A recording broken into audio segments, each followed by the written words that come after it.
Mga master, sa episode na ito ay pag-usapan po natin ang posible na mangyayari pagdating sa atin pong tax deduction ngayong taong 2024. Kung ikukumpara po natin sa 2023, gamit po yung ilang mga sinasabi na posibleng mangyari tulad po ng pagtaas sa deduction ng PhilHealth at sa deduction na rin sa Pag-ibig Fund. Kasi meron na po mga balibalita tungkol po dito.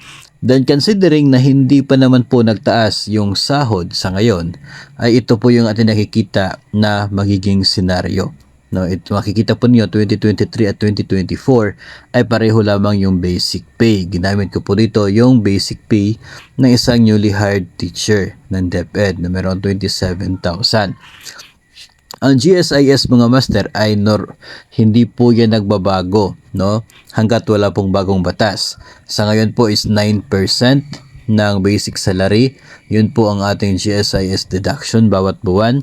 Yun ay ayon sa Republic Act 8291. So 2023 at 2024, pareho lamang po yung deduction sa GSIS, 9% ng 27,000 or 2,430. Ngayon dito tayo sa PhilHealth. May mga balibalita na posibleng magtaas dahil nga po doon sa Universal Healthcare Law kung saan sa 2024 ay dapat 5% na yung contribution ng bawat empleyado. So 5%, 2.5 for our personal share, 2.5 naman galing sa ating employer.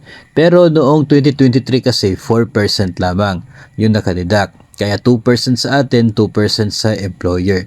So dito, yung deduction sa PhilHealth last year ay 540, ngayon maging 675 kung mag-implement po yung pagtaas. Sa Pag-ibig naman, ito po yung sinasabi na magiging 200 pesos na yung mandatory deduction para po sa bawat personal share. So 100 noong 2023, 200 ngayon 2024. Kung ibabawas po natin itong mga mandatory deductions na ito mula sa basic pay, sa 2023 merong kang net per month, net of mandatory po ito 23,930. Ngayon 2024, 23,695 na lang. Bumaba dahil sa pagtaas doon sa deduction sa PhilHealth at Pag-ibig. Again, kung matutuloy po yon. So times natin po ng 12, ito po yung ating income per year, 287,000 noong 2023 at 284 naman ngayong 2024. Ngayon ayon sa train law mga master ay meron tayong exemption na 250,000 mula po sa ating annual income. So pareho po yon 2023 at 2024 kasi wala po pong bagong batas tungkol po sa ating taxation. So pareho po na 250,000 ang exemption, kaya yung taxable na lamang natin na income per year sa 2023 nasa 37,160 at nasa 34,340 naman para sa 2024. Bumaba yung taxable income po dahil po doon sa pagtaas ng deduction sa PhilHealth at Pag-ibig. Again, kung matutuloy po. So, considering na nasa level pa ng 250 to 400,000 po na sahod, so 15% ang taxes. So, ito po yung magiging total tax liability sa loob ng isang taon base po sa sahod. So 5,574 2023 at 5,151. So bumaba po yung tax base po sa ating computation, yung tax po na galing sa sahod.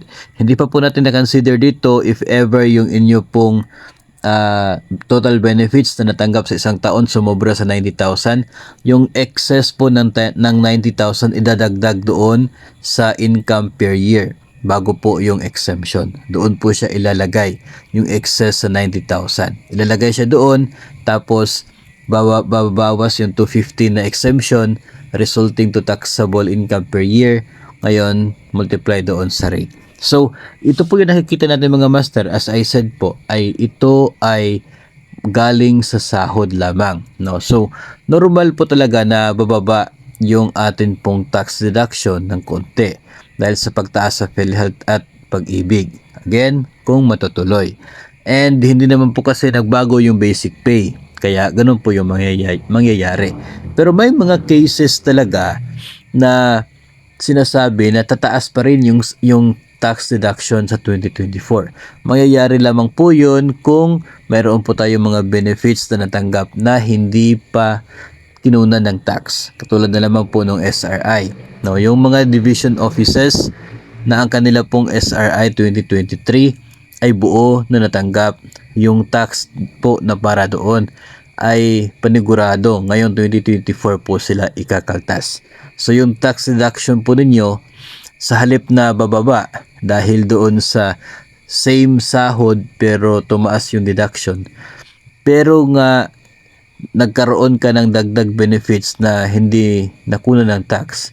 No, so yung taxable portion po doon, yung tax sana ay idadagdag doon sa tax mo sa sahod. So yung resulta talagang normal na tataas yung tax deduction ngayon.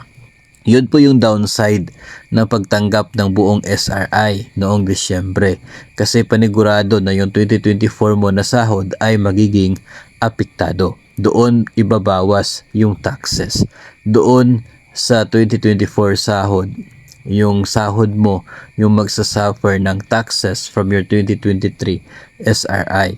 Pero yung mga nagkaltasan po ng SRI sa 2023 na insakto naman po yung tax deduction ay wala pang ikabahala, kasi hindi po ito makakaapekto sa 2024 po ninyo na tax deduction. Yung mga benefits na lamang sa 2024 na siya pong lagpas sa 90,000 in total, yun po yung pwedeng makakaapekto sa tax ninyo ngayong taon. So, yung punto po natin dito, considering na the same yung sahod at tataas yung mandatory deduction, talagang bababa yung tax deduction mo from your salary. No, so, yun po yung ating punto dito. If ever po tataas ang sahod, so normal po natataas yung taxes kasi nga tumaas naman yung ating annual income. So, kapag sakali po na magkaroon na ng final amount sa magiging sahod, if ever magkakaroon po ng increase, ay atin din pong subukan na kwentahin kung magkano yung ating pwedeng tax liability in a year at ikukumpara po natin sa 2023. If ever meron na po tayong amount ng sahod na siya pong to be implemented sa pamamagitan ng isang batas or isa pong executive order. Sa ngayon ay dito lang po muna tayo mag-iisip sa mga bagay-bagay na realidad at saka po may basihan. No, yung ating pong hinihintay na salary increase ay sa ngayon wala pa po muna itong movement, wala pa itong pagbabago, wala pa itong final na guidelines o kaya ay final na decision tulad po ng isang batas or executive order. Puro pa lamang po mga pang-aasam doon po sa increase yung nangyayari sa ngayon. Tayo naman po ay patuloy na nagmo-monitor at agad po natin ipapaalam sa inyo if ever meron po tayo makikita na mga issuances ng gobyerno patungkol particular sa salary increase.